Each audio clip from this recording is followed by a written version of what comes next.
जो मैं कहना चाहता हूं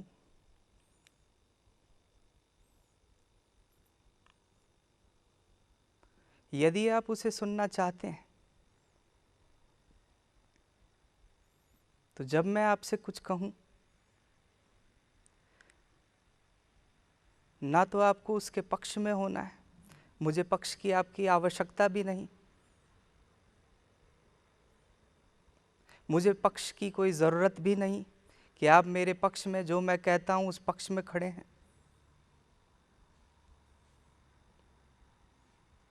ना ही आपको विरोध में जाना है, क्योंकि यदि आप विरोध में जाते हैं, तर्क सोचते हैं, जो कहा गया है उसके विपरीत सोचते हैं,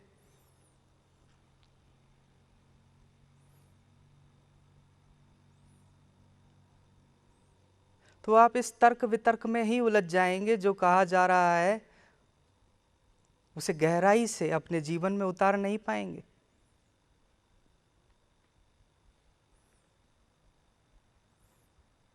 न पक्ष न विपक्ष,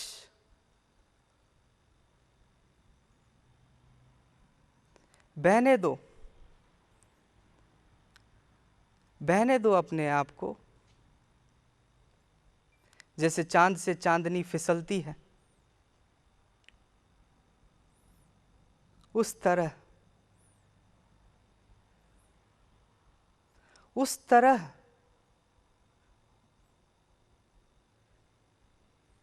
बिना किसी ब्रेकर के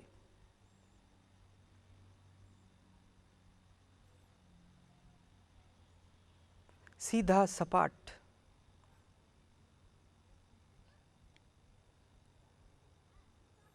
मन करे आंख बंद करने का तो आंख बंद करो, खोल कर देखने का करे तो खोल कर देखो। यहां कोई समूह नहीं, ये बात आपकी और मेरी है।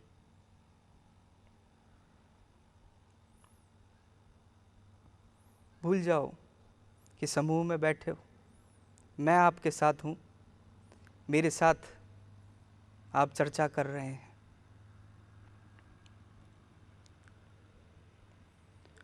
होली का त्योहार है, बड़ा अद्भुत है। अगर इसको आध्यात्मिक रूप से देखें तो ये त्योहार भी बड़ा अद्भुत है। होली कहती है सब जला दो, सभी सांसारिक व्यर्थ को जला दो, लेकिन जो महत्व का है, जो भक्त है, प्रहलाद है, उसे बचा लो, जो आत्मा है उसे बचा लो। जल जाने दो इस सांसारिक व्यर्थ को,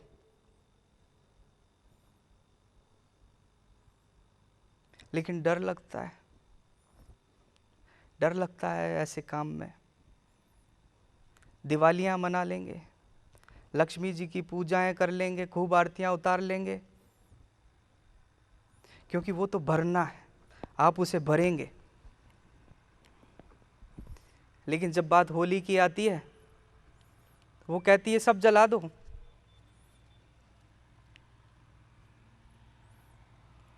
कांप रहे हैं हम। आज तक तो सब इकट्ठा किया था, नाम इकट्ठा किया, इज्जत इकट्ठी की, उसको 7 पीढ़ी तक पहुंचाना चाहते हैं। होली कह रही है सब जला दो, ये सब सांसारिक है, सब व्यर्थ है, जाने दो।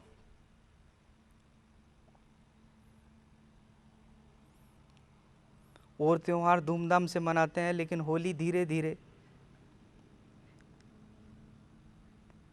इस आर्थिक जगत से गायब होती जा रही है। पटाखे फोड़ने हैं, दिवाली पे फोड़ेंगे, तो होली इस आश्रम में मन रही है। मोहल्लों में जाकर के देखो, होली पे लोग बाहर तक नहीं निकलते। कैसे खो जाएं, कैसे खोने दें अपने आप को। होली के इस त्योहार पर जो साल भर किया उसके आधार पर कुछ नाम भी दिए जाते थे। तुम जो जो काम किए उसके नेगेटिवली जो जो तुमने किया उसके आधार पर नाम दे दिए जाते थे। उससे सीखते थे, सीख कर आगे बढ़ते थे कि हमने ये सब किया है, अब कुछ और करेंगे, तभी जाकर के रंगों से खेलना संभव है। नहीं तो एक रंग का जीवन,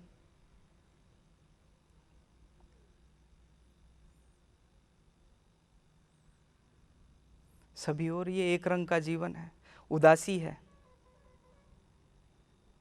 अवसाद। इस एक रंग के जीवन में हम गिर गए हैं क्योंकि छोड़ना नहीं आता। मैं भी आपसे यही कह रहा हूं आज, छोड़ दो जो व्यर्थ है, जाने दो, कर दो हाथ खाली, क्योंकि हाथ खाली होंगे तभी जो काम का है उसे पकड़ सकोगे।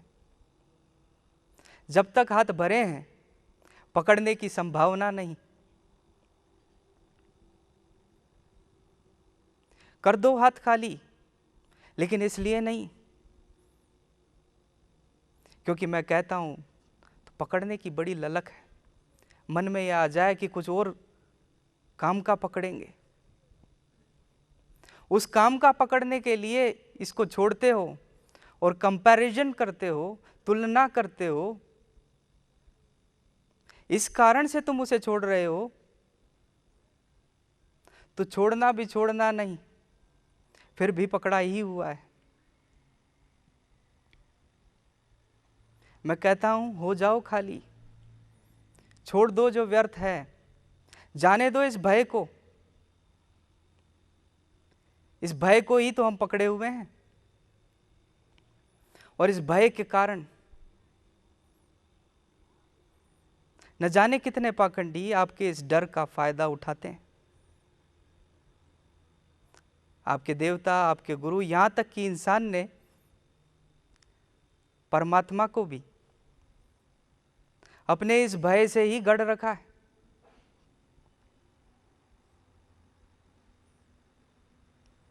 देखा होगा आपने, सभी हिंदुओं के देवी देवता, हिंदू धर्म काफी पुराना है,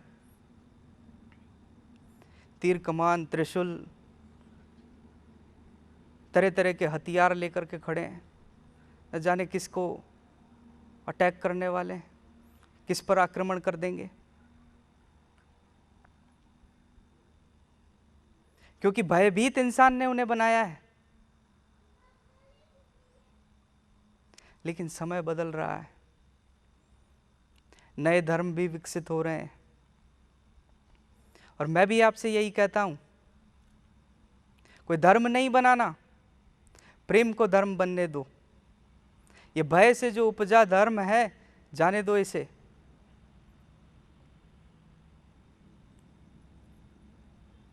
समझो, अपने जीवन को समझो, प्रेम की सत्ता को अपने मन मस्तिष्क पर राज करने दो, जाने दो इस भय को। धर्म ही यदि पूजना है तो प्रेम के धर्म को पूजो। लेकिन हम तो जिसे भी पूजते हैं भय से ही पूजते हैं। आज आप देखो,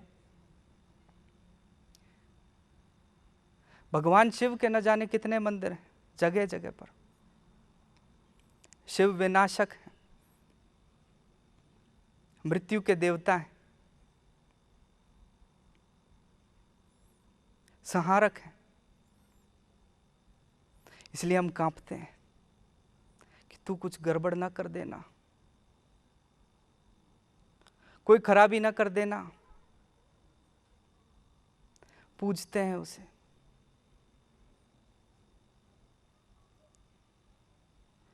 गणेश को पूजते हैं सबसे पहले। कोई ब्याह हो, कोई शादी हो, कोई भी आपका काम हो, उसमें सबसे पहले गणेश की स्तुति की जाती है। न मालूम कहाँ से आपने ये चीज़ बना ली कि वो विघ्नहारी हैं। वो तो विघ्नकारी थे, कब ये विघ्नकारी विघ्नहारी हो गए?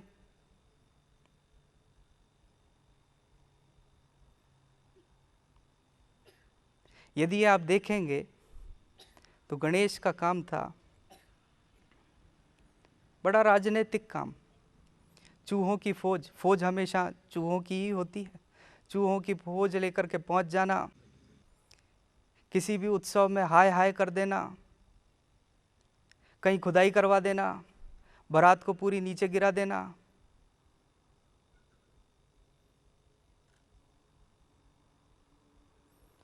बड़े विघ्न करते थे, नारे लगवा देना। लोगों ने सोचा ये विघ्न करने वाला है, सबसे पहले इसे ही मना लिया जाए, इसे ही पूज लिया जाए कि भाई तुम तो सबसे पहले हमारे देवता हो, तुम्हें हम पूजते हैं, कोई विघ्न ना करना। देखो कितना राजनीतिक रूप है।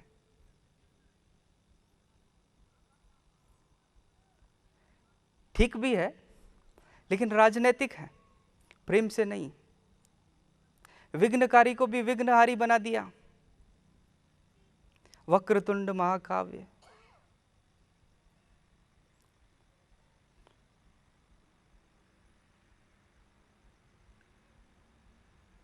गणेश को पूजने लगे। वो भयभीत इंसान,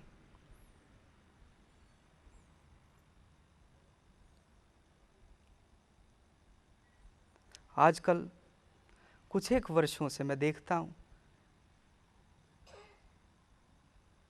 भरमार है शनिदेव के मंदिरों की। पहले तो नहीं था, 10 साल पहले देखें तो इतना नहीं था। शनि की स्तुतियां हो रही है, शनिदेव के मंदिर खुले हैं, बड़े से बड़े स्टार भी एक लोहे की अंगूठी पहनकर घूम रहे हैं। शनि की 7.5 न लग जाए, ये कहीं पीछे न पड़ जाए, इसको ही पहले मना लो। और मुझे तो आश्चर्य नहीं, इस बदलते समय के साथ आप राहु केतु को भी पूजने लगे।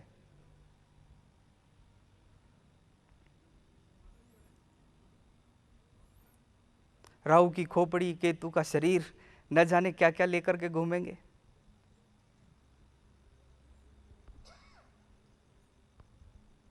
भयभीत हैं, कांप रहे हैं और पूज रहे हैं, ये भी नहीं पता किसे पूज रहे हैं।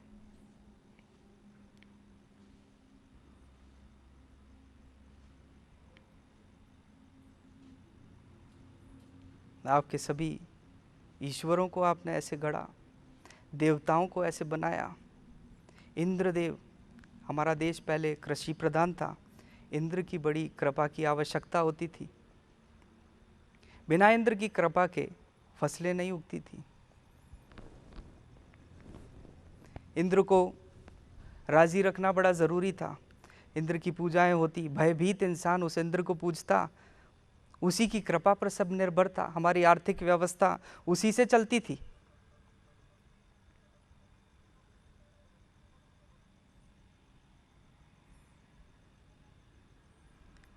ये जो मैं आपसे कह रहा हूं आज, ये कुछ नया नहीं, कृष्ण ने भी यही किया। भय से इंद्र की जो पूजा होती थी उसे रोका, और इंद्र ने क्या किया? प्रकोप बरसाया, खूब वर्षाएं की।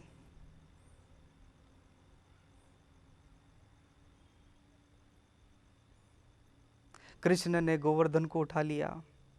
ऐसी किंवदंतियां हैं, ऐसे चमत्कार की अपेक्षाएं हम करते हैं, क्योंकि कोई भी कुछ अच्छा करे तो हम चाहते हैं वो चमत्कार के रूप में प्रदर्शित किया जाए। क्योंकि साधारण आदमी कुछ करे वो हमको मान्य नहीं, क्योंकि वो तो आप भी कर सकते हैं। गोवर्धन को उठा लिया का अर्थ है, यदि आप देखें, गोवर्धन, गाय का वर्धन। कृषि प्रधान देश है, वर्षा पर ही सब निर्भर है। कृष्ण ने कहा वो गोपाल है, गायों को पालने वाला है। उसने कहा गायों का पालन किया जाए, दुग्ध उत्पादन किया जाए, वह भी एक आर्थिक व्यवस्था है, एक अल्टरनेटिव, कमाई का एक अलग जरिया। गोवर्धन, गायों का वर्धन। चूंकि कृष्ण गायों को चराया करते थे, इसलिए उन्हें पता था गोवर्धन पर्वत पर एक ऐसी बड़ी गुफा है जिसमें यदि सभी मथुरावासी जाना चाहें तो जा सकते हैं, उसमें समा सकते हैं। कितनी ही बारिश हो, वो ऊंचाई पर थी, वहाँ पानी नहीं पहुँचेगा। कृष्ण और बलराम ने एक बड़ा पत्थर हटाया और सभी को अंदर समाविष्ट किया। कोई चमत्कार नहीं था, साधारण चीज थी। लेकिन हम तो चमत्कार चाहते हैं। हमने कह दिया कि उन्होंने अपनी इस छोटी उंगली पर गोवर्धन को उठा लिया। गोवर्धनधारी, गिरधारी। क्योंकि मूर्ख को यही अपेक्षा रहती है, कुछ चमत्कार हो। उस चमत्कार की ही पीछे वो भागता है, चमत्कार की ही पूजा करता है, क्योंकि साधारण को कौन पूजे। लेकिन जरा गौर करो, तुम्हारे देवी देवता, तुम्हारे जो परम ईश्वर हैं, देवों के देव महादेव हैं, बड़े साधारण हैं। कोई चमत्कार नहीं। ये चमत्कार बाद में गढ़ लिए गए। और चमत्कार क्या है? प्रकृति के विपरीत जो चीज की जाए वह चमत्कार। हाँ, वो बात अलग है कि जो चीज आपको समझ में ना आए उसे भी आप चमत्कार कह देते हैं। आपकी समझ से परे कुछ हुआ नहीं कि चमत्कार कह दिया, वो बात अलग है। लेकिन प्रकृति के नियम के विरुद्ध सभी व्यर्थ है। ये सब हमारे गढ़े हुए हैं। देवों के देव महादेव, त्रिकालदर्शी, इतना सब जानते हैं तो क्यों भेजा सती को? पता होना चाहिए कि सती वहां जाएगी तो क्या क्या प्रपंच हो जाएंगे, मेरा क्या हाल होगा, किस तरह मैं मारा मारा फिरूंगा 12 साल। त्रिकालदर्शी हैं। उन त्रिकालदर्शी को पता होना चाहिए था कि भस्मासुर को कड़ा दूंगा तो क्या होगा। लेकिन भस्मासुर को कड़ा दे रहे हैं और हम कह रहे हैं वो तो दे दिया, भोले भंडारी हैं।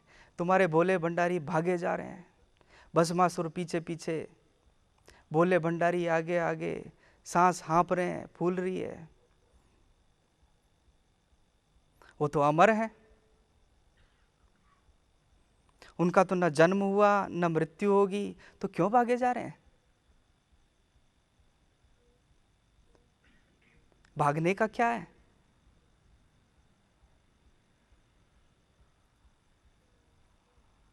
विष्णु बीच में आते हैं, स्त्री का रूप धरते हैं, भस्मासुर से उन्हें बचाते हैं। लेकिन हम हैं कि चमत्कार की कहानियां गढ़ रहे हैं।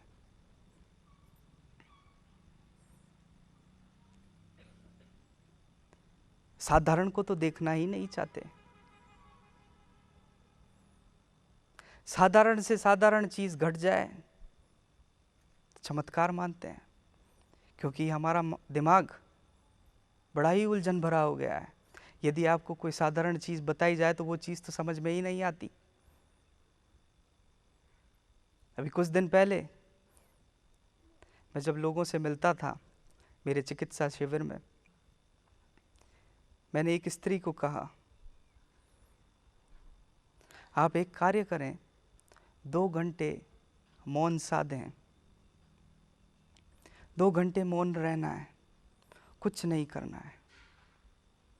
एक दिन हुआ, अगले दिन वो स्त्री आती है, मुझसे कहती है मैं तो सो गई थी, 2 घंटे मौन कर लिया, 2 घंटे सो गई। ये मौन है?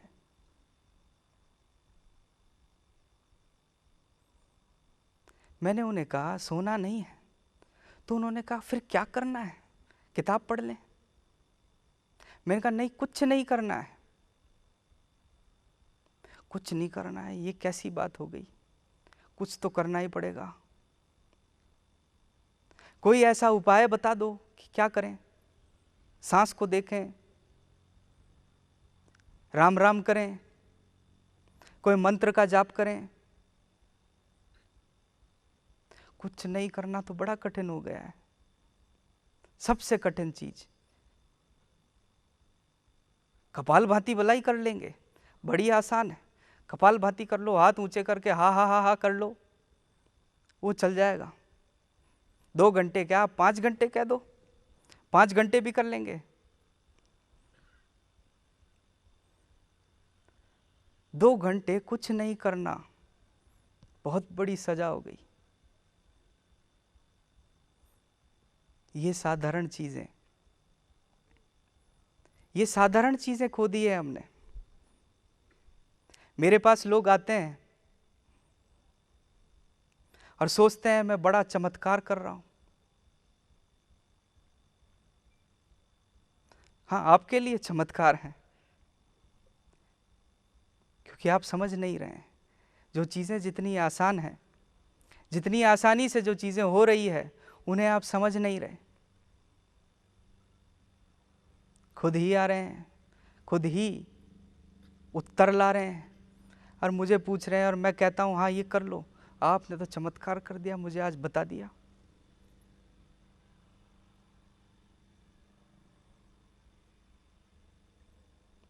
छोटी छोटी चीज। अभी कुछ दिन पहले मैं मिलता था कुछ लोगों से। एक परिवार मेरे पास आया और कंप्लेन करने लगा। एक बीमारी होती है ऑब्सेसिव कंपल्सिव डिसऑर्डर, मनोग्रसित बाध्यता विकृति। इसमें आदमी को एक ही विचार बार बार घूमता है, उसके फलस्वरूप वो कोई बाधित व्यवहार करता है, कोई कंपल्सिव बिहेवियर करता है, जैसे बार बार हाथ धोना, ताले चेक करना, किसी चीज़ की बार बार सफाई करना, क्योंकि उसे डर है कि कहीं कोई जर्म्स न लग जाएं। बार बार नहाता है।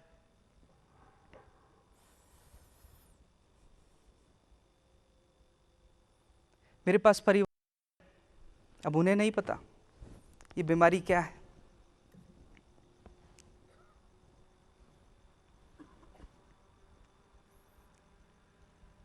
आकर के मेरे को बताते हैं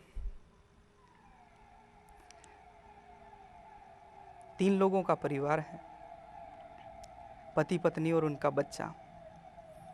बच्चा कहता है बड़ा अजीब है, हम तो इतना प्रेम रखते थे हमारे चाचा चाची से, और देखो उनको हमसे कितनी घृणा करते हैं। खिड़की दरवाजे हमारी तरफ, जो भी खिड़की दरवाजे हैं सब बंद कर दिए हैं, देखना तक नहीं चाहते हमसे। हम यदि घर में चले जाएं तो पूरे घर को धोया जाता है। देखो वो नहीं जानता है, इसलिए वो सोच रहा है कि मेरे जाने के कारण ये घर धो रही है। यदि हम घर चले जाएं तो पूरे घर को धोया जाता है, सर्फ से धोया जाता है। पानी के छींटे लग जाए तो पूरे घर को वापस से धोया जाता है। दिन में 3-3 बार धो रहे हैं। ऐसी भी क्या घृणा हमसे, इतनी घृणा कर रहे हैं।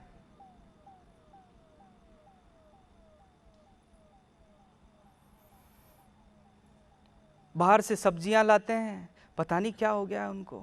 बाहर से सब्जियां लाते हैं, आलू लाते हैं, आलूओं को भी सर्फ से धोते हैं।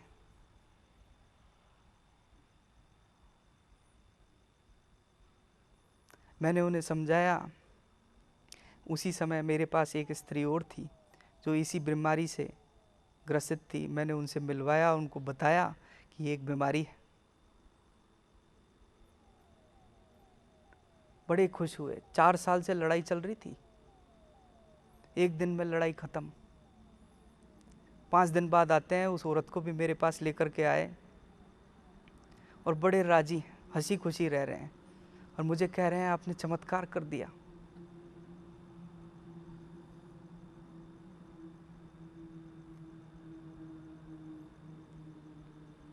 आप समझ नहीं रहे हैं जिन चीज़ों को, उनको मैंने बता दिया क्योंकि मैं बहुत साधारण हूं, कोई बड़ा तामझाम नहीं। आपके सभी देवी देवता भी बड़े साधारण हैं। ये पाखंडी पंडितों ने, पुरोहितों ने ये चमत्कार की कहानियां गढ़ी है। राम जी को देखो,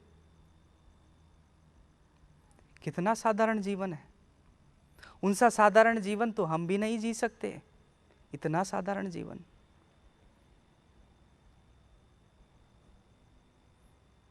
उस साधारण जीवन से ही उन्होंने रावण का वध किया। शक्तिशाली थे, सब कुछ खुद कर सकते थे तो करते ना, पर बंदरों तक को इकट्ठा किया और बंदरों के सहयोग से लंका पर आक्रमण किया। इतना सीधा आदमी, और आज नारा सुनो जय श्री राम का। गवर्नमेंट बैन कर रही है, गवर्नमेंट मना करती है कि ये नारा ऐसी जगहों पर नहीं बजाया जाए। नारे को सुनकर देखना, बड़ा ही एग्रेसिव, बड़ा ही आक्रामक तरीके से उसको बोला गया है।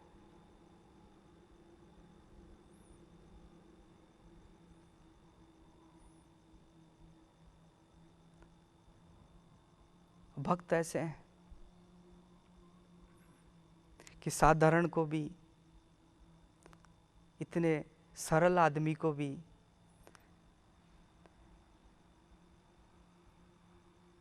सियाराम जय सियाराम गांव में बोला जाता था, एक दूसरे से अभिवादन किया जाता था। आज तो ये नारा बड़ा आक्रामक बनता जा रहा है।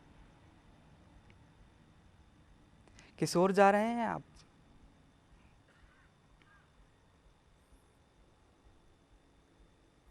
ईसा मसीह को देखो,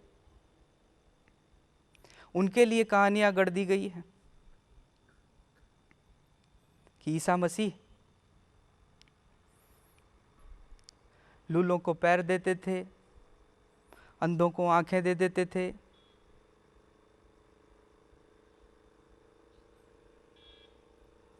जिन्हें सुनाई नहीं देता था उन्हें कान दे दिए।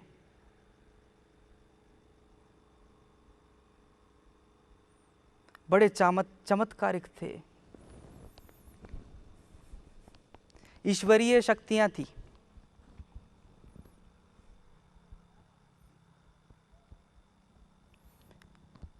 लेकिन क्या हुआ? गोलगोथा की पहाड़ी पर जब पादरियों ने मिलकर उनको घेरा, उन्हें जब क्रॉस थमा दिया और वो छोटी सी टेकरी जब उस पर चढ़ना था, ईसा मसीह 3 बार गिरे।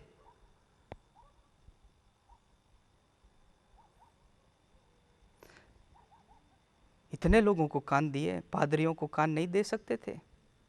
उन्हें नहीं समझा सकते थे? इतने लोगों को आंखें दी, उन्हें नहीं दिखा सकते थे कि ये तुम क्या कर रहे हो?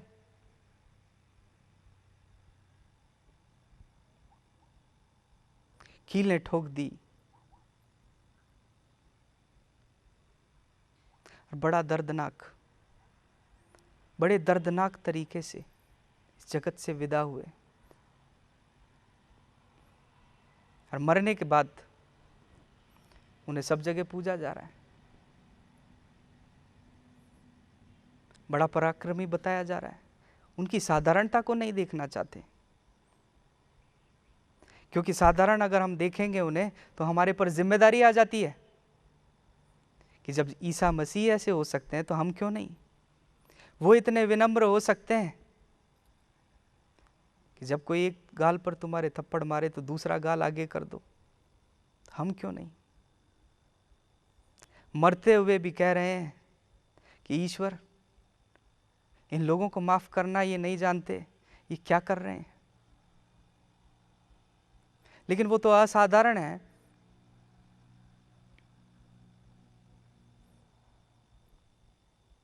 क्योंकि साधारण हम कह देते हैं तो हमारे पर भी वही जिम्मेदारी है। उन्हें खास बनाकर अलग कैटेगरी में डाल दिया जाता है। हम तो आम लोग हैं।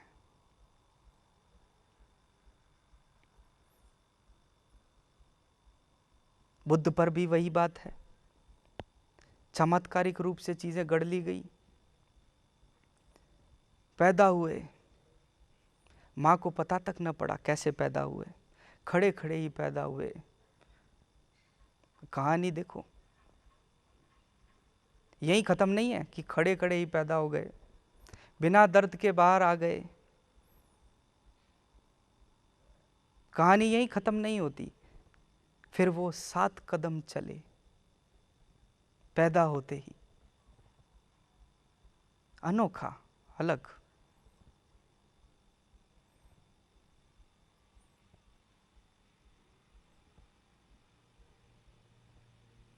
कुछ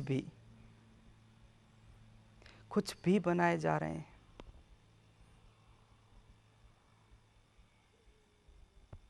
और जो मूर्ख हैं उन्हें और मूर्ख बनाया जा रहा है चमत्कार के नाम पर। आदिवासी गांवों में जाओ, देखो किस तरह से ईसाई धर्म का प्रचार किया जाता है। अभी कुछ समय पहले मैंने सुना, दूर दराज के गांव के अंदर कार लेकर के कुछ पादरी पहुंचते हैं और उन्हें बताते हैं कि छोड़ दो इन देवी देवताओं को, राम सीता को पूजना। ईसा मसीह जो है वो अपार शक्तिशाली हैं। कार लेकर के गए, एक वायर निकाल दी और कहा ये कार स्टार्ट नहीं होती है, बोलो सिया रामचंद्र की जय। लोग बोलने लगे, फिर भी स्टार्ट नहीं हुई। खच खच खच खच, बस खच खच कर रही है। चुपके से तार जोड़ के बोले, अब ईसा मसीह की जय बोलो। ईसा मसीह की जय बोलते हैं कि कार घर से स्टार्ट। लोग सोचे ईसा मसीह ज़्यादा अच्छे मैकेनिक हैं। हम सोच सकते हैं कि ज़्यादा अच्छे मैकेनिक हैं, पर वो बेचारा आदिवासी तो सोच रहा है कि ईसा मसीह की ताकत अपार, गाड़ी स्टार्ट कर दी। अब ये मैकेनिक ही तुम्हारे देवता हैं। कई लोग धर्म परिवर्तन कर लिए, दूसरे गांव में दूसरी विद्या। पादरी गए, दूसरे गांव में पहुंच करके उन्होंने कहा, अपने बैग में से मूर्ति निकाली राम जी की और एक मूर्ति निकाली ईसा मसीह की। दोनों मूर्तियां एक सी दिखती थी, पर राम जी की मूर्ति लोहे की थी, ऊपर से उसके ऊपर वार्निश करके लकड़ी का कलर कर दिया था। ईसा मसीह की पोली लकड़ी की मूर्ति थी। उन्होंने कहा, तुम इनको पूछते हो, भवसागर से पार करने की बात करते हो, देखते हैं कौन तुम्हें भवसागर से पार कर सकता है। बड़ा टब मंगाया गया और दोनों मूर्तियां उसमें डाली गई। स्वाभाविक बात है, लोहे की मूर्ति है। राम जी तो डुबकी खा गए और ईसा मसीह तैर रहे हैं। वो बोलते हैं, ये बेचारा खुद को नहीं बचा पाया, तुम्हें क्या बचाएगा? खुद ही डुबकी खा गया, क्या भवसागर से पार करेगा? लेकिन एक साधु वहां पे था, उसने देख लिया था कि पिछले गांव में ये क्या करके आए। उसने कहा, नहीं नहीं, ऐसा नहीं चलेगा। हमारे यहाँ तो सदैव अग्नि परीक्षा हुई है,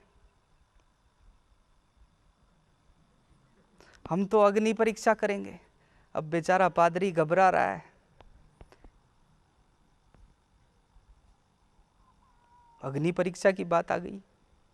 पादरी घबरा रहा है, आग जलाई गई, लोग इकट्ठे थे बड़े कौतूहल में, उत्सुकता में, क्या होगा। मूर्तियां डाली गई। स्वाभाविक बात है,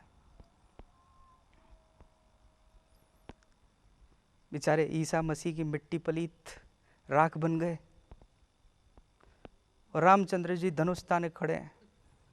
लोहे की मूर्ति थी और जयकारे गूंजने लगे, रामचंद्र जी की जय, रामचंद्र जी की जय।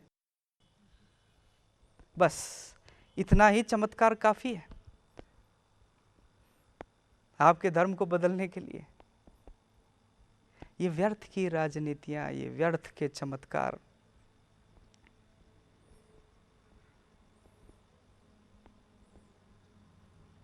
आपको भयभीत किए हुए हैं।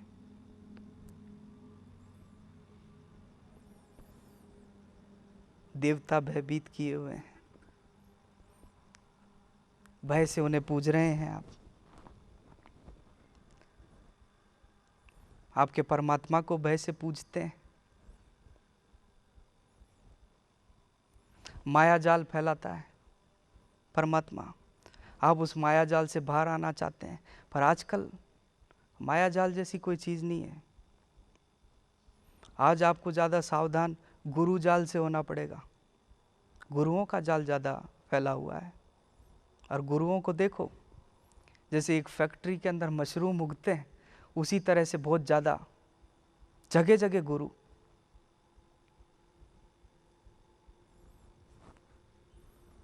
अलग अलग ढंग के गुरु, बस कुछ नया करना है, कुछ भी हो जाए वो चाहे, उसका कोई तुक ही ना निकले, बस नया कर देंगे।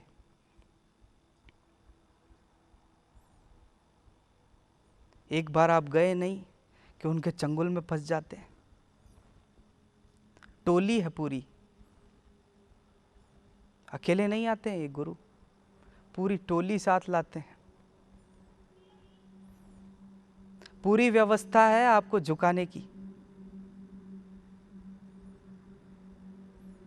एक मेरे मित्र हैं, वो भी किसी गुरु के पास जाया करते थे, बड़ा बखान करते थे उनका। ऐसे गुरु हैं, बिल्कुल ऐसा, बिल्कुल श्वेत वस्त्रधारी, ऐसे रहते हैं, टाइड की सफेदी।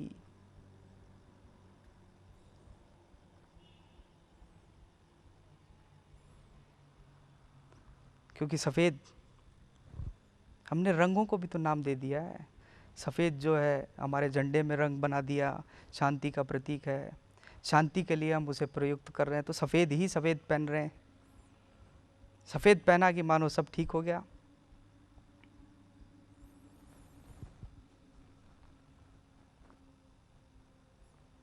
इस हिसाब से तो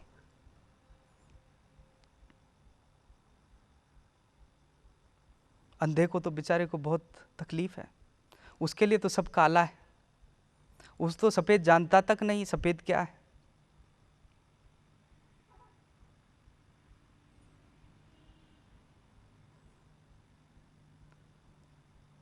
बड़ी महिमा गाथा गाई गई, उनके पास वे गए,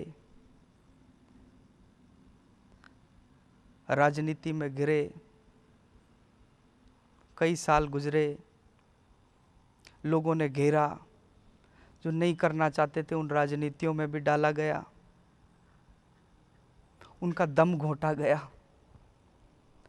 ये दम घोटना ही है। तिल मिला रहे हैं, फड़फड़ा रहे हैं, लेकिन भयभीत किया हुआ है। जाओगे कैसे, तुम्हें भयभीत कर देंगे। कांप रहे हैं हम तो कि यदि हम यहां से निकलते हैं तो हमारा धंधा बर्बाद, यदि हम निकलते हैं तो हमारा परिवार बर्बाद। छूटने का उपाय नहीं।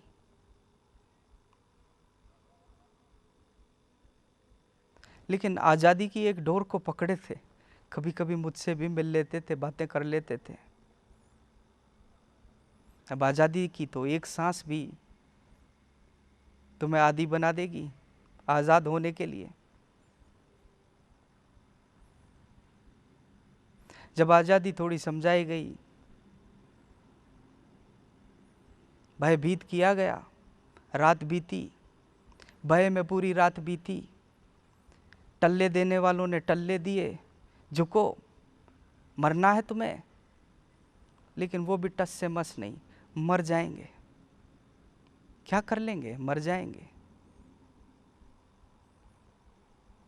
पूरी रात बीतने के बाद गुरु समझ गया मामला कुछ गहरा है। आदमी मानता नहीं, आदमी तो झुकने को तैयार नहीं, अब गुरु ही झुक गए। क्योंकि एक आदमी यदि बाहर चला जाता है तो लाइन लग जाएगी निडर लोगों की। तो भयभीत करना चाहते हैं। तुम कांप रहे हो, तुम डर रहे हो, इसलिए तुम्हारा शोषण है। सभी गुरु ऐसे ही जाल फैलाए हुए हैं। तुम्हें कह दिया रोज उठ के ये चौपाई पढ़ो, रोज उठ के हमारा प्रवचन सुनो, नहीं सुनोगे तो ये खराब हो जाएगा। कई भावनाएं डाल दी पाप की, पापी हो तुमने ये पाप कर दिया, तुमने वो पाप कर दिया, ये तो पाप है।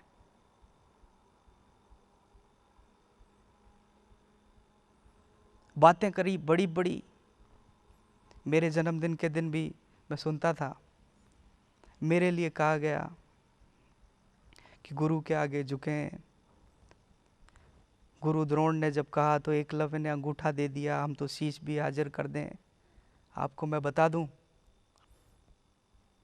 आप भलाई मुझे गुरुजी कहें, कई लोग कहते हैं गुरुजी, कई कहते हैं महाराज, या मैं सुन रहा था इटारसी में कुछ लोग कहते हैं बाबा साहब, कोई बेटा, कोई भैया जी। लेकिन मैं कहीं भी नहीं कहता कि मैं कोई गुरु हूं। मैं तो सिर्फ अपना नाम लगाता हूं, मैं अभिमन्यु हूं। मैं कोई अंगूठा नहीं मांगने वाला। क्या करूंगा आपके अंगूठे का, क्या करूंगा आपके शीश का? ये शीश है ही कहां आपके ऊपर। लोगों को देखकर ऐसा लगता है मुर्दे घूम रहे हैं, और बहुत से लोग बिना जिए ही मर जाते हैं।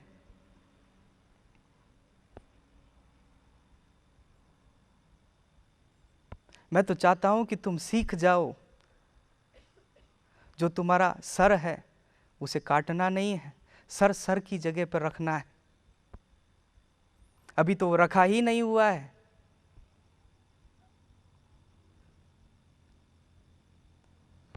मैं नहीं चाहता कि कोई आप मेरे आगे झुकें। आपसे ज्यादा तो मैं आपके आगे झुका हुआ हूं, आपके लिए तत्पर हूं।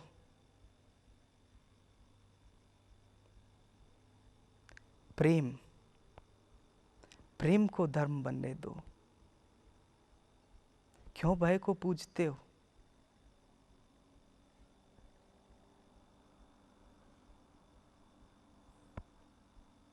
लेकिन आप भयभीत हैं जन्मों जन्मों से।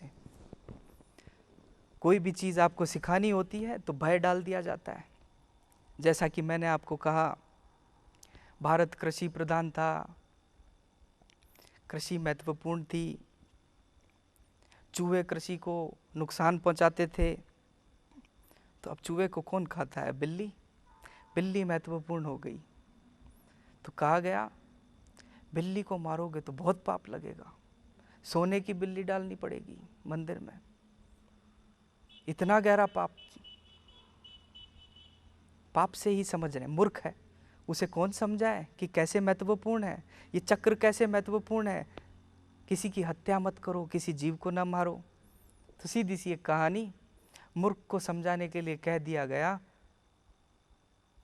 ऐसा करोगे तो पाप होगा, वैसा करोगे तो पाप होगा, इतने से भी काम नहीं चला तो नरक जाओगे, सड़ोगे, यातनाएं मिलेगी नरक की। और नर्क भी न जाने कितनी कैटेगरी के बना दिए, 7 तरह के नर्क। जब मेरी दादी गुजरी तो एक पंडित को बुलाया, वो गरुड़ पुराण पढ़ता था, मैं सुन रहा था। अब जब बैठना ही है तो सुन ही लेंगे, तो मैं सुनता था। वो नर्क का वर्णन करने लगा। मेरे को लगा ये जितने भी आईपीएस और बड़े बड़े अधिकारी हैं जो क्रिमिनल्स को पकड़ते, उन्हें सुनाएं क्या क्या उपाय है यातना देने के। कीड़े खिला रहे हैं, नाक में कीड़े डाल रहे हैं, तेल में तल रहे हैं, सभी उपाय दे रखे हैं। 3rd degree punishment.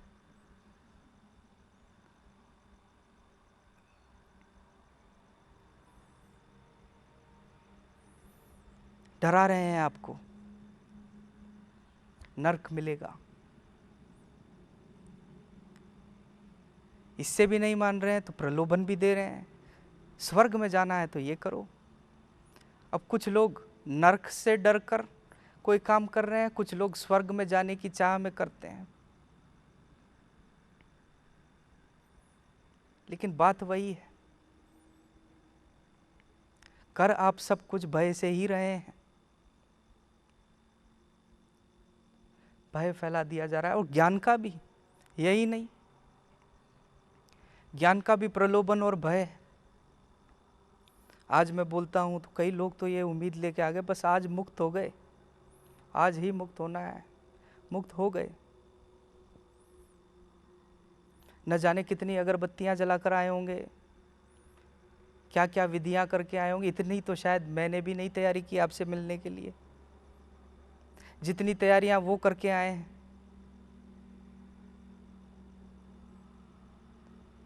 प्रलोभन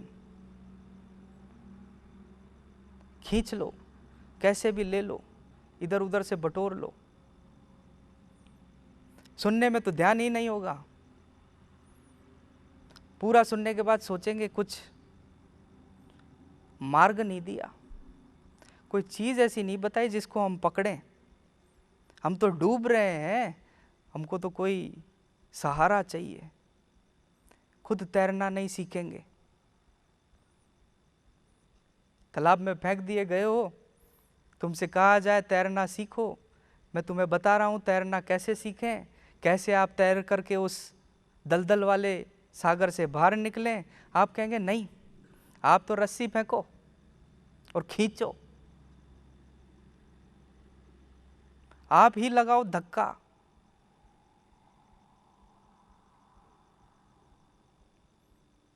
झुंड बन गया है लोगों का।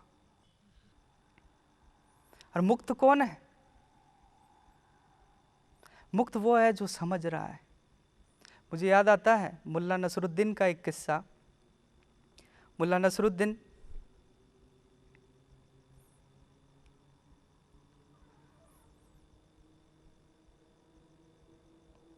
बहुत बड़ा गुरु हुआ, बहुत चेले चपाटी रखे, उन चेले चपाटियों को लेकर के घूमता। बड़ा अजीबोगरीब, उसकी हरकतें बड़ी अजीबोगरीब।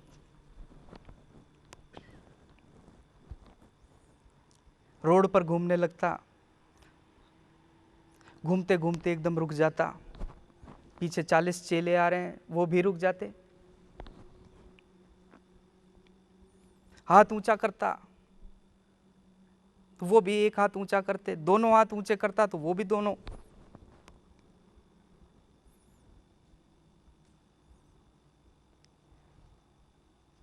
तीस 40 का झुंड सदैव लगा रहता।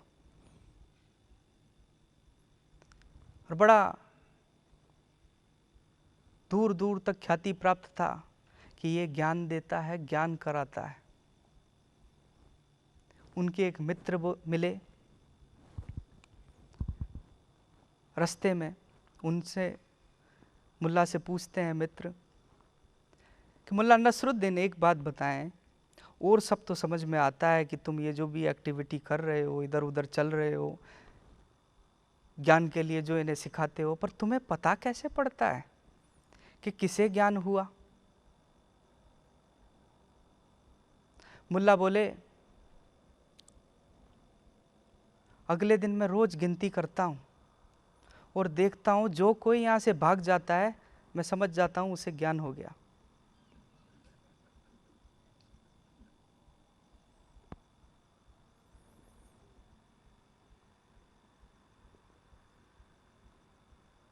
इस तरह के ज्ञान देने वाले घूम रहे हैं।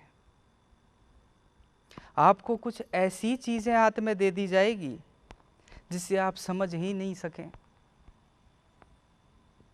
ऐसे भ्रम में डाला जाएगा, ऐसे शब्दों के माया जाल में डाला जाएगा, बड़े बड़े शब्द जो कभी सुने ही नहीं, धार्मिक प्रवचनों में ही सुनने को मिलते हैं। दो चार भारी शब्द बोल दिए, आत्मा, परमात्मा, विखंडता, मानसिक विकृति, कभी सुने नहीं, तो लगता है पता नहीं बहुत बड़ा प्रवचन दे रहे हैं।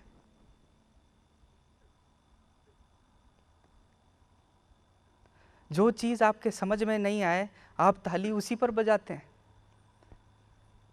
इसलिए बजाते हैं कि आपको समझ में आ गया, ताकि 10 लोग जान जाएं ये बड़ा इंटेलिजेंट, इसे समझ में आया है। क्योंकि जो बात मैं आपसे कह रहा हूं वो तो सभी को समझ में आएगी, एक छोटा बच्चा भी समझ जाएगा। तो जो यहाँ पर अहंकार लेकर आया है, जो अहंकारी है, उसे खुशी नहीं मिलेगी, वो कभी ताली नहीं बजाएगा। क्योंकि ये तो एक अनपढ़ को भी समझ में आने जैसी चीज है। मैं तो जीवन बताता हूं, जीवन के बारे में आपको समझा रहा हूं।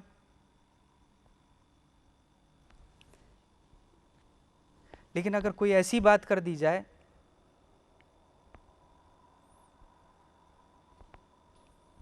जो किसी के पल्ले ना पड़े, तो 2-5 लोग उठ करके ताली बजा देंगे। वो बड़े अहंकारी लोग होंगे, वो ये दिखाएंगे कि हमें समझ में आया है और किसी को नहीं, और उन 2-5 को देखकर और लोग भी खड़े हो जाएंगे, वाह वाह करेंगे।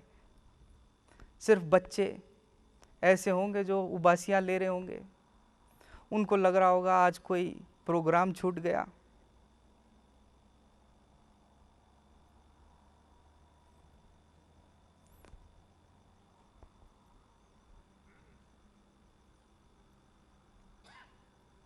और लोग सोचते हैं ऐसी जगह वो जाते हैं, ऐसी जगह वो करते हैं जहाँ पर कोई प्रवचन सुन रहे हैं, वो महत्वपूर्ण है। क्योंकि जो आपको सीधा चोट ना दे, इधर उधर की बात करे, जैसी फिल्में आप पसंद करते हैं बस वैसा ही, वहाँ जाओ, एक पॉपकॉर्न का डब्बा हाथ में ले लो, खाते रहो, फिल्म देखते रहो। वैसे ही धर्मगुरु भी होने चाहिए। आप चाहते हैं कि जो सीधी बात आपसे ना करें, गुरु कहीं अलग ही आंखें बंद करके राम राम कर रहा है, आप इधर उधर से पूछ रहे हैं क्यों, तेरी छोरी थी वो जो वहाँ आई थी, यार मेरा छोरा भी बड़ा हो गया है, बात ही कुछ और चल रही है। सोशल गैदरिंग, सीखना किसको है, सिखाना किसको है? वो अपनी धुन अलाप रहे हैं और वो अपनी। जहाँ डायरेक्ट चोट होती है, जहाँ सीधी चोट होती है, वो तो हमें कपा देगी, हमें कुछ करने के लिए मजबूर करेगी, तो हम नहीं चाहते।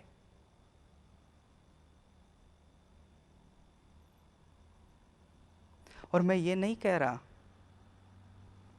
कि ये जो आपके गुरु हैं, जिन्हें आप तथाकथित गुरु मानकर बैठे हैं, ये जो गुरु हैं ये कुछ ऐसा कर रहे हैं या आपको ठग रहे हैं, ऐसा भी नहीं है। क्या पता वो स्वयं ही ठगे जा रहे हो।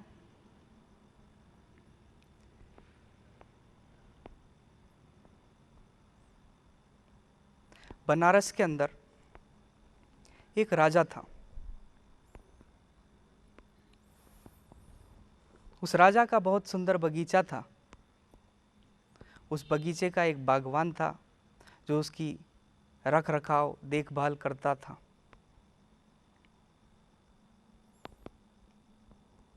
बगीचे में बंदरों का एक झुंड रहता था।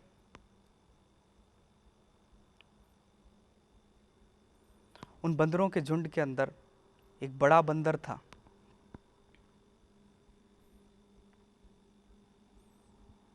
जो उनका गुरु था या सरदार था। सभी बंदर उसकी बात मानते थे। बागवान को यह पता था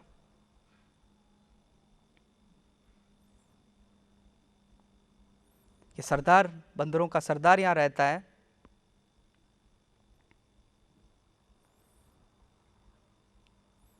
सभी लोग नया साल मनाने के लिए जा रहे थे।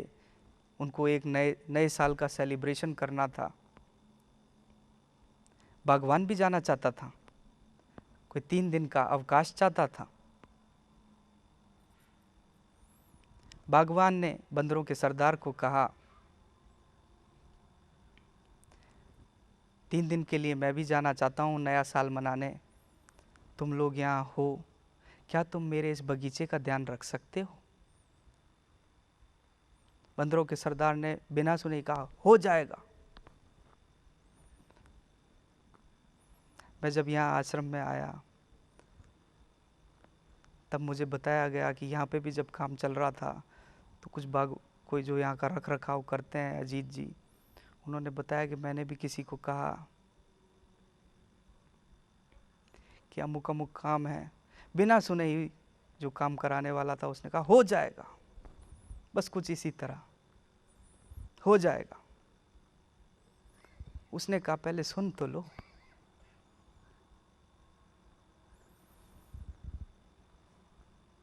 बंदरों का सरदार जाता है बागवान के साथ। बागवान उसे दिखाता है, ये बाल्टियां हैं, इनसे पानी देना है। ये पौधे हैं, ये छोटे पौधे हैं, इन्हें कम पानी देना। ये बड़े पौधे हैं, इन्हें ज़्यादा पानी देना। वो कहता है, ओहो, सब हो जाएगा।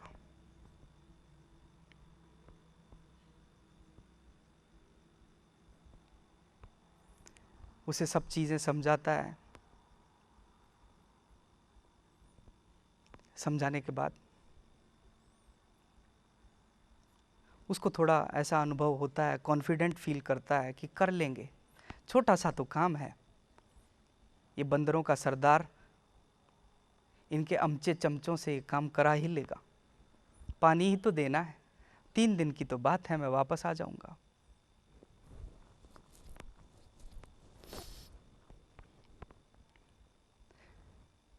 वो गेट के बाहर निकल रहा होता है, द्वार के बाहर जा रहा होता है। सभी बंदर उसे नव वर्ष की शुभकामनाएं देते हैं। माली, वो बागवान गेट के बाहर हो जाता है। बंदरों का सरदार अपने सभी अमचों चमचों को, अपने सभी चेलों को एकत्रित करता है और उन्हें समझाता है, उन्हें उपदेश देता है कि ये बागवान बताकर गया है, हमको ये काम करना है। बागवान कहकर गया है कि तुम ये काम करो, इसके बदले जो भी तुम उगी हुई झाड़ियों के बेर या जो भी चीज़ें तुम यहाँ पर खाना चाहते हो वो खा लेना। बड़े खुश हैं सब कि कोई भगाने वाला नहीं है, जो चाहे वो खा सकते हैं, बस पेड़ों का ध्यान ही तो रखना है, पानी ही तो पिलाना है। बंदरों का सरदार बताता है, ये बाल्टियां हैं, इन पेड़ों को हम पानी पिलाएंगे। सब पानी पिलाने के लिए तैयार हो जाते हैं, बाल्टियां ले लेते हैं, छोटे पौधों को, बड़े पौधों को पानी पिला रहे हैं। तभी सरदार कहता है, ताली बजाता है और कहता है, इधर आओ, हम सब ये गलत कर रहे हैं। हमें बड़े ही वैज्ञानिक तरीके से पानी पिलाना चाहिए। जो पेड़ छोटा है, जिसकी जड़ छोटी है, उसे पानी की कम आवश्यकता है। जिसकी जड़ बड़ी है, उसे ज़्यादा पानी की आवश्यकता है। तो मैं चाहता हूँ कि हम वैज्ञानिक रूप से काम करें ताकि हम पानी भी कम व्यर्थ करेंगे। सेव वाटर, पानी भी कम व्यर्थ होगा।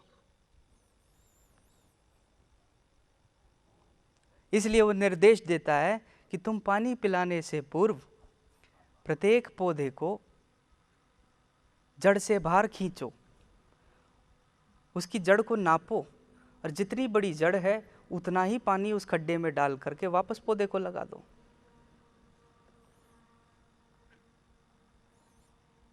सभी चेले चाली कर रहे हैं काम, निकाल रहे हैं पौधों को जड़ से बाहर। बंदरों का सरदार कह रहा है, वाह जबरदस्त, तुम्हारा काम बहुत जोरदार है, इसे याद रखा जाएगा। फिर थोड़ी देर होती है, उधर घूमता है आगे पीछे और कहता है, वाह जबरदस्त, तुम्हारा काम जोरदार है, इसे याद रखा जाएगा। मोटिवेट कर रहा है।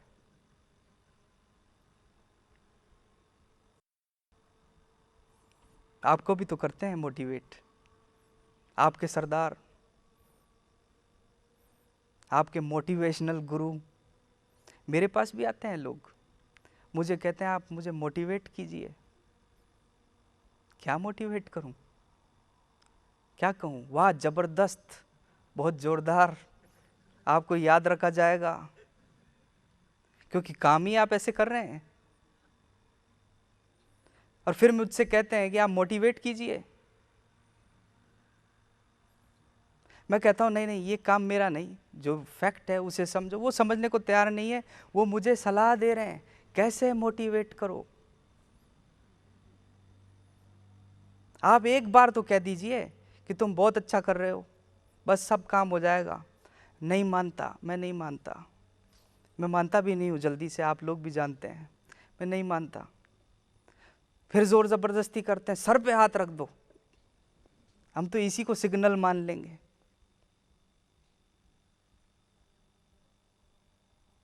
देखो आप सिर्फ ये चाहते हैं मैं कह दूं वाह जबरदस्त जोरदार, आपको याद रखा जाएगा।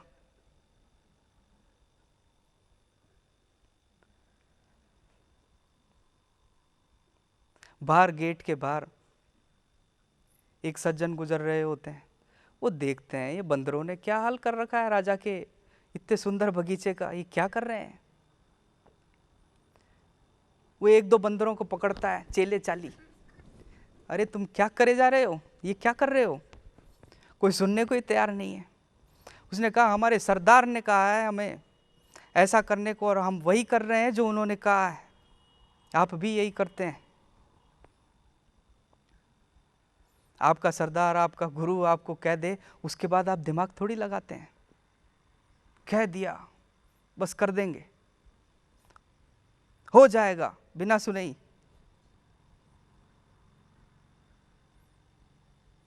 थोड़ा तो दिमाग लगा लो। वो रोकने का बहुत प्रयास करता है, लेकिन बंदर सुनने को राजी नहीं, बेचारा हार थक कर बाहर चला जाता है। और फिर एक बात बोलता है, मूर्ख यदि अच्छी अपेक्षा लेकर भी कोई कार्य करता है, उसका परिणाम कई बार बुरा ही होता है। अपेक्षा अच्छी है, पानी भी नहीं बिगाड़ना चाहते, पेड़ों को पानी भी देना चाहते हैं, लेकिन उनकी मूर्खता ने उसे डिजास्टर में बदल दिया। वो पौधे मर जाएंगे, लेकिन उन्हें नहीं पता। वो तो बड़े प्रसन्न हैं, सब लोग बड़े प्रसन्न हैं, सब बंदर प्रसन्न है कि बहुत अच्छा कर रहे हैं। सरदार प्रसन्न है कि उन्होंने कुछ नया किया, जोरदार जबरदस्त, आपको याद रखा जाएगा।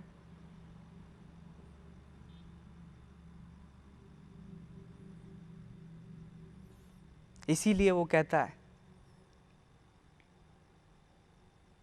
मूर्खों के द्वारा, अच्छी भावना द्वारा, अच्छी अपेक्षाओं के साथ भी यदि कार्य किया जाए तो कई बार उसका परिणाम बुरा ही होता है। मूर्खता उसे डिजास्टर में, उसे व्यर्थ में बदल देती है। यही हाल आपके गुरुओं का है। हो सकता है वो जानते ही नहीं वो क्या कर रहे हैं, बस आपको कहे जा रहे हैं जोरदार जबरदस्त, बहुत अच्छा किया आपने। कबीरदास जी कहते हैं, जाका गुरु भी अंधला, चेरा खरा निरंत, अंधा अंधे ढेलिया दोयु कूप पड़ंत। जाका गुरु भी अंधला, जिसका गुरु भी अंधा है, अज्ञानी है, जो जानता नहीं, सत्य से अवगत नहीं, और चेरा तो निरंत, चेरा तो हमेशा होता ही निरंत है। शिष्य चेला है ही वो जो आंखें बंद करके चले। ऐसे अज्ञानी, ऐसे वासनाओं से भरे अज्ञानी गुरु खुद तो अंधकार में, खुद तो अज्ञान में जाते ही हैं, उनके साथ पीछे चलने वाले उनके चेले चपाटी भी अज्ञान में जाते हैं। दोयु कूप पड़ंत।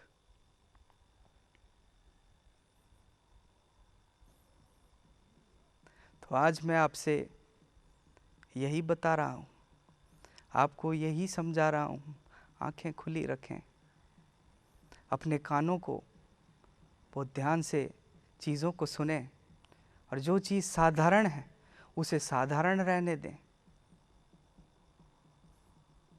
छोड़ दें इस भय को, उस भक्त को, उस आत्मा को, सिर्फ उस भक्त को और उस आत्मा को पनपने दें। आप भयभीत हैं आपके परमात्मा से, भय की कोई आवश्यकता नहीं, प्रेम करो। आप भयभीत हैं आपके देवता और गुरुओं से, भय की क्या आवश्यकता, प्रेम करो। प्रेम में तुम्हारी आंखें भी खुली हैं, तुम देख भी रहे हो और चीज़ें समझोगे भी ज़्यादा, और तुम्हारा शोषण भी नहीं होगा। ये जो शोषण करने वाले हैं, भय का प्रचार करने वाले हैं, दिन को रात दिखाने वाले हैं, रात को दिन दिखाने वाले हैं, इनकी भी दुकानें बंद होने दो। ये तुम्हें आगे नहीं आने देंगे, क्योंकि इनकी दुकान चलती ही तुमसे है। तुम्हारे अज्ञान पर ही उनका ज्ञान खड़ा है, कैसे तुम्हें ज्ञानी हो जाने देंगे। मुझे याद आता है एक चुटकुला कि एक काला और गोरा कहीं जा रहे थे साथ में। काले गोरे का साथ जाना बड़ा मुश्किल है, पर फिर भी जा रहे थे। चुटकुला है इसलिए मान लो। काला गोरा साथ जा रहे थे, तभी ईश्वर वहां आते हैं, एकदम से प्रकट होते हैं और उनसे कहते हैं, तुमने बड़ा अच्छा काम किया कि तुम साथ आए, क्योंकि काला गोरा साथ आ रहे हैं। तो ईश्वर भी प्रकट हो गए कि कुछ अनोखा हुआ। तुमने बड़ा अच्छा काम किया कि तुम साथ आए, मांगो, क्या मांगते हो। काले से पूछा, काले ने कहा, मुझे गोरा कर दो। काला एकदम सफेद झग गोरा, एकदम गोरा चिट्टा, बड़ा खूबसूरत लगने लगा। काला गोरा होके गोरे से ज्यादा खूबसूरत लगेगा, क्योंकि बड़े बड़े होठ, बड़ी बड़ी आंखें, एक रंग ही तो नहीं है। वो भी मिल गया। गोरे को ईर्ष्या हुई, ये तो बड़ा जोरदार लगता है, मेरे को कौन पूछेगा। अब गोरे की बारी आती है, ईश्वर पूछते हैं, तुम क्या चाहते हो। गोरा बोला, मैं तो बस एक ही चीज चाहता हूं, इस काले को फिर काला कर दो।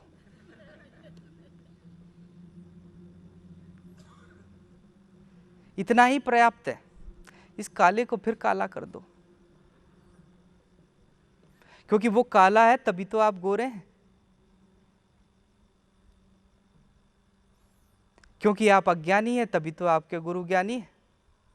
तो कैसे आपको अज्ञान से बाहर आने देंगे। उनकी दुकान बंद करनी है, उनकी तो दुकानें हैं, दुकान खोल के बैठे हैं। कोई आ रहा है, आपके लिए ये करते हैं, आपके लिए वो करते, बाहर थोड़ी आने देंगे।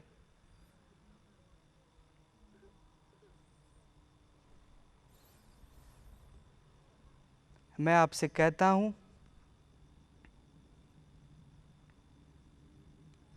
अपने इस भय को जाने दो। आप कांप रहे हैं, आप घबरा रहे हैं, और यही नहीं, कोई देवताओं से, अपने पड़ोसी से भी एक दूसरे से डरे बैठे हैं। अभी एक लड़का है, मुझसे कहता है, पति पत्नी आजकल अलग हो जाते हैं, मुझसे कहता है मेरी पत्नी मुझसे अलग हो गई है, मैं अलग रह रहा हूँ, मुझे डर लग रहा है, वो कोई ना कोई चाल खेल रही है पीछे ना पीछे, ज़रूर कोई वो षड्यंत्र करती होगी।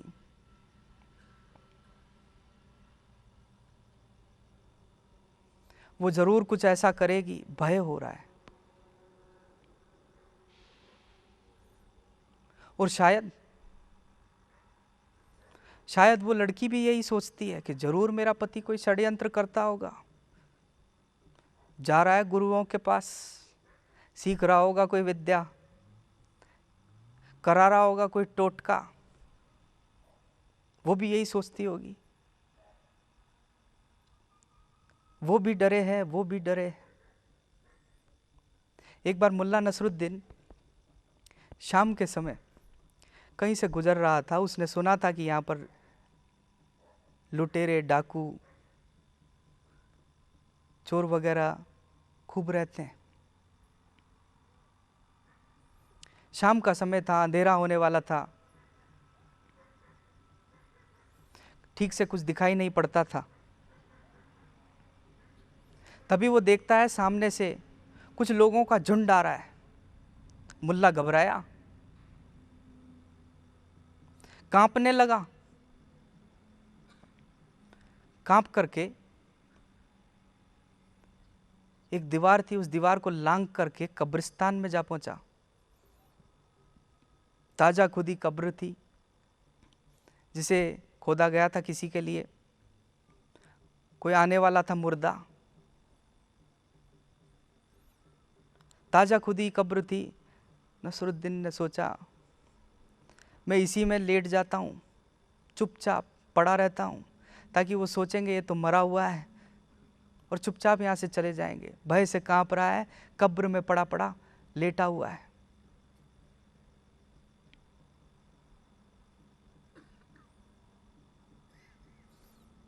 उधर जिसे वो डाकू सोच रहा था, जिसे वो लुटेरे सोच रहा था, वो वास्तव में एक बारात थी।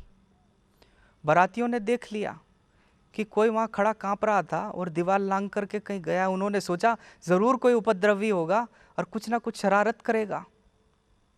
वो भी भयभीत थे, इसलिए वो भी दीवार लांघ करके कूद करके गए, ढूंढने लगे लाइटें जलाकर, टॉर्चें जलाकर। तभी देखते हैं एक कब्र के अंदर मुल्ला, सारे लोग उसके चारों तरफ इकट्ठे हो गए, टॉर्च उसके मुंह पर फेंक करके कहते हैं तुम यहाँ क्या कर रहे हो, क्यों पड़े हो? मुल्ला शक पकाता हुआ बाहर निकलता है, परिस्थिति से थोड़ा अवगत होता है और कहता है बड़ा कठिन सवाल पूछा कि तुम यहाँ क्यों? बड़ा कठिन सवाल पूछा। वास्तव में मैं तुम्हारे कारण और तुम मेरे कारण यहाँ पर हो। बारातियों से मुल्ला डरा है इसलिए कब्र में सो रहा है, बाराती मुल्ले से डरे हैं इसलिए वो उस कब्र के पास खड़े हैं। हम भी एक दूसरे से कांप रहे हैं। ये भय सभी तरफ बना लिया है। इस भय से मुक्त हो। भय से मुक्त होने का अर्थ ये नहीं कि निर्भीक हो गए, कि चले यहाँ से बाहर, कि बस भी हमारा कुछ ना बिगाड़ पाएगी, फेंक दिया बस के आगे खुद को। ये निर्भीकता नहीं है, ये इंटेलिजेंस है शरीर के साथ जो आती है। शारीरिक भय जब आप 3.5 साल के होते हैं तब थोड़ा बहुत पनपने लगता है, सांप से डरते हैं, दुर्घटना से बचने के लिए अपना पैर उठाते हैं, भागते हैं। ये तो अच्छा है। अगर ये नहीं होता तो न जाने कितने लोग अपने आप को ट्रेनों के आगे फेंक दिए होते, बसों के आगे कुचल दिए होते। लेकिन मानसिक भय जो आपने बना रखा है, उसके कारण ये परिस्थिति बनती है।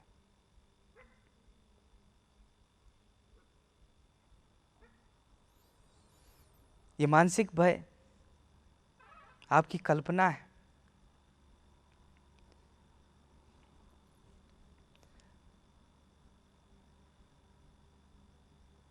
समय ज़्यादा होता जा रहा है, पर फिर भी मैं आपको एक दो बातें और कहना चाहता हूँ।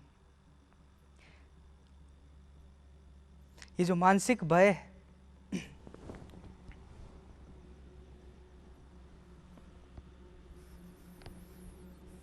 इससे मुक्ति, इससे बाहर निकलना कई बार आप चाहते भी नहीं, क्योंकि आपका कोई ना कोई इंटरेस्ट उसमें होता है, कुछ ना कुछ आप उसमें तलाश रहे हैं। मुझे याद है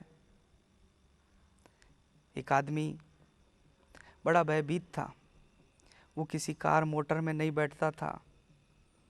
उसे डर था कि कार मोटर का एक्सीडेंट हो जाएगा, वो कहीं क्षतिग्रस्त हो जाएगी और उसे चोट लग सकती है। उसे बहुत भय लगता था, कांपता था। अब उस आदमी को समझाए हुए हैं, दो औरतें उसे पकड़ करके बैठती है कार के पीछे की तरफ, उसे दबाए हुए है औरतें, और उससे कह रही है सब ठीक हो जाएगा, सब ठीक हो जाएगा। पूरे रास्ते ये कार्यक्रम चला। मेरा कार चलाने वाला कार चला रहा है, मैं आगे बैठा हूँ, और वो आदमी उन दो औरतों के साथ बैठा है, उसे वो समझाती चल रही हैं। 10 किलोमीटर तक ये रास्ता नापा। उसके बाद मेरा जो कार चलाने वाला है वो मुझसे कहता है कितना लक्की आदमी है, दो दो औरतें लिए बैठा है। मुझे तब कहीं ख्याल आया, हो सकता है वो जो दो औरतें लिए बैठा हो उसके भी मन में यही ख्याल हो, तभी ये भय नहीं जा रहा।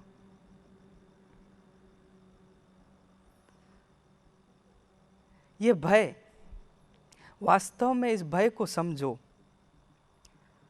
जब आप इस भय को समझोगे, भय नहीं रहेगा। ये ऐसा नहीं है कि भय को मार दो, मार नहीं सकते आप। ऐसा भी नहीं है कि भय से भाग जाओ, भाग भी नहीं सकते। जितना भाग रहे हो उतना ही तो पीछे पड़ रहा है। मारोगे तो दब जाएगा, लेकिन अलग अलग तरीके से निकल कर आएगा। और ये सभी भावनाओं के साथ है। काम की भावना, भय की भावना, ईर्ष्या की भावना, क्रोध की भावना। और बड़ा आश्चर्य, आप ये देखें, भय का पॉजिटिव रूप है क्रोध, और क्रोध का नेगेटिव रूप है भय।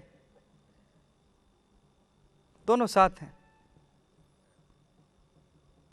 आपने क्रोध को दबा दिया, भयभीत हो गए। भय को बाहर न कर सके, भय को दबा बैठे हैं, क्रोधित हो रहे हैं। तभी आपने देखा होगा कि जो कुत्ता डरता है अक्सर वही खाता है। जानवरों को भी देख लें, उनमें भी यही नियम लागू है। डरपोक कुत्ता ही आपको खाएगा।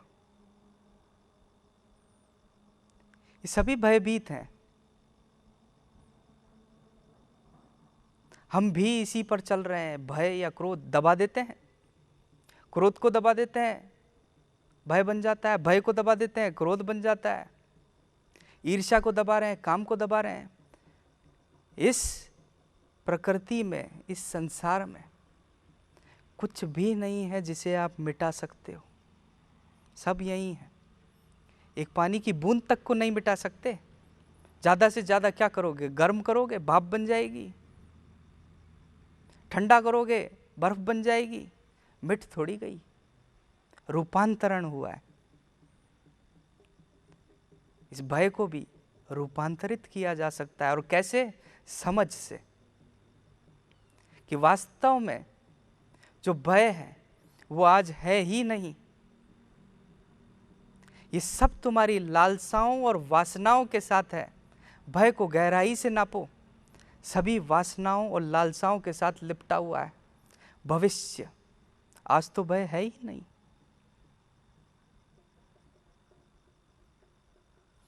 कुछ समय पूर्व मेरे पास एक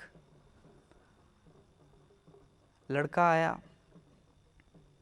उसे उसके माँ बाप पैसे वाला घर का था, स्विट्जरलैंड अमेरिका सभी जगह दिखा चुके थे। वो भयभीत था, उसे भय लगता था, और उसका भय क्या था? यदि वो किसी को भी देखे, किसी लंगड़े को देख ले तो उसे भय लगने लगता, कहीं मैं लंगड़ा ना हो जाऊं। रास्ते में किसी अंधे को देखे तो उसे भय लगता, कहीं मैं अंधा ना हो जाऊं। रोने लगता, सब लोग समझाते। किसी मरीज को देख ले तो वही कहानी वापस घर पर, मुझे भी ये रोग हो सकता है। तरह तरह के लोग उसे समझा रहे हैं, साइकेट्रिस्ट समझा रहे हैं। कहीं मेरा परिवार अकेला ना रह जाए, न जाने कितने भय, रोज नया भय बना लेता।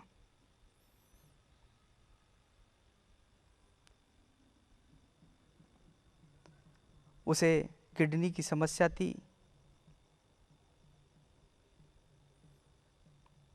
किडनी ट्रांसप्लांट भी हो गई है, ठीक से चल रही, कहीं ना चले तो, अभी तो ठीक चल रही है, नहीं चले तो मेरे छोटे बच्चे भी हैं, वो कैसे जिएंगे? मेरे बिना वो क्या करेंगे? भय बना रहा है।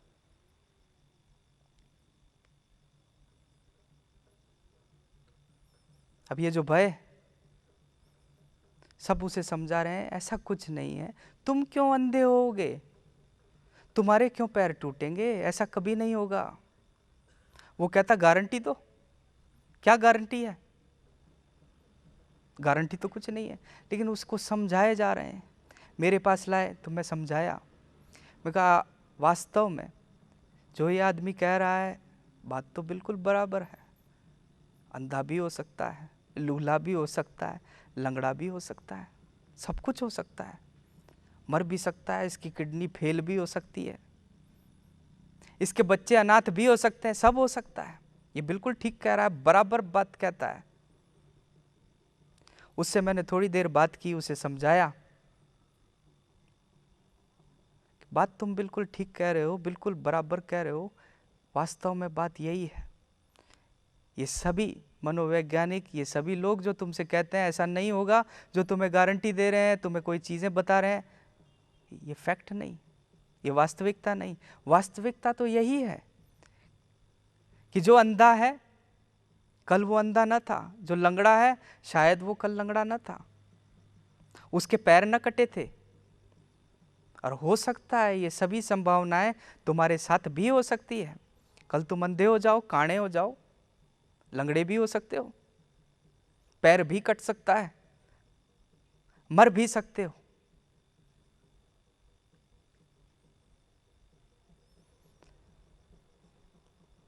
घर के सोच रहे हैं ये मैं क्या कह दिया उसे। वो लड़का गया, अगले दिन आता है, बड़ा खुश है,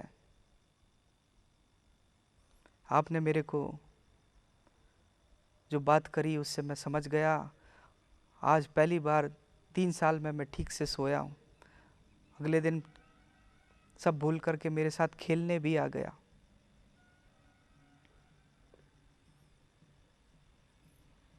खेल रहा है बड़े मज़े में।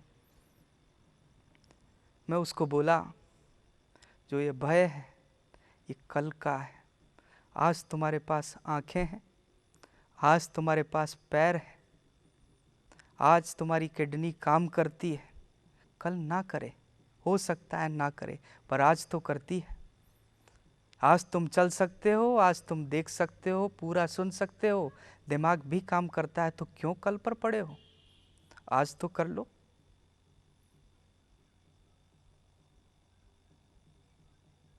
उसका भय छू मंतर।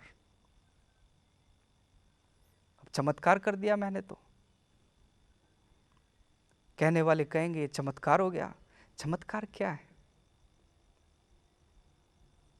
एक साधारण सी चीज है, उस साधारण सी चीज से मैंने आपको अवगत कर दिया, बस इतना भरे।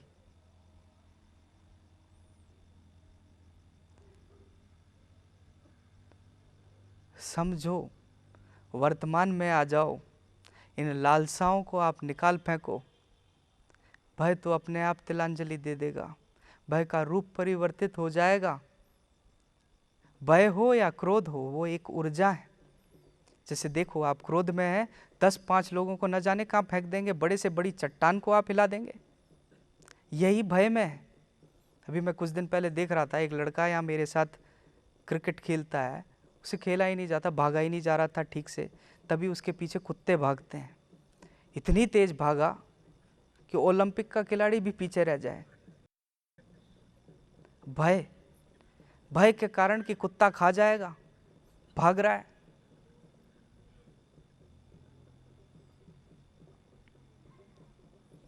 भय भी ऊर्जा है, क्रोध भी ऊर्जा है।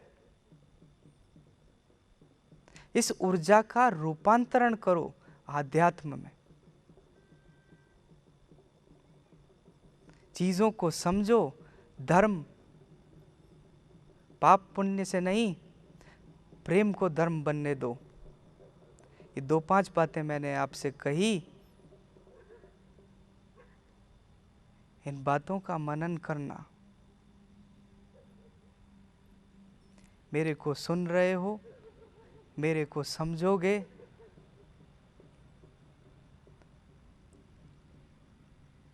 तो आप अपने आप को एक ऐसी सजग अवस्था में पाओगे, एक ऐसी परम शांति में पाओगे जो शांति शायद पहले कभी ना मिली। थोड़ी देर इस पूर्णिमा की रात को, होली के त्योहार को हमारा यहाँ मिलन हुआ, हमने कुछ सीखा। आगे भी मौका लगा तो इसी तरह की हम वार्तालाप करेंगे। न कोई संशय है, क्योंकि बातें बहुत साधारण हैं। आप लोग निर्भीक हैं, अब डर किसका? पर डर का अर्थ ये नहीं कि लड़कियां निकल जाएगी, अब क्या डर है, घर के पीछे भाग रहे हैं कि ये क्या कर दिया, ऐसा कुछ नहीं कह रहा हूं मैं आपको बहुत सीधी सीधी सटीक बातें बता रहा हूं। उनको मिसयूज मत करना, यूज करना। क्योंकि मैं देखता आया हूं, मेरी बातों का न जाने क्या तोड़ मरोड़ के अर्थ निकाला जाता है कि बात ही पलट दी जाती है। सीधी सीधी बात को सीधी तरह करना, सीधी तरह समझना, उस परम शांति को आप उपलब्ध हो, जीवन के अर्थ को आप समझ सकें और प्रेम को धर्म बनने दें। इसी अपेक्षा के साथ मैं आपका धन्यवाद करता हूँ।